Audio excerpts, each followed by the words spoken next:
وما لنا ألا نتوكل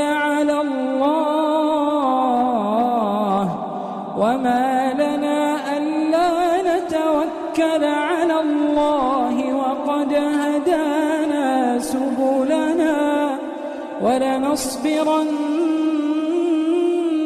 على ما آذيتمونا وعلى الله فليتوكل المتوكلون.